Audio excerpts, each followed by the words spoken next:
Is cracking your knuckles actually bad for you?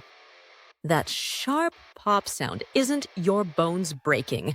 It's bubbles of gas in your joint fluid bursting. Multiple studies have found no link between knuckle cracking and arthritis. At worst, you might get a weaker grip if you overdo it.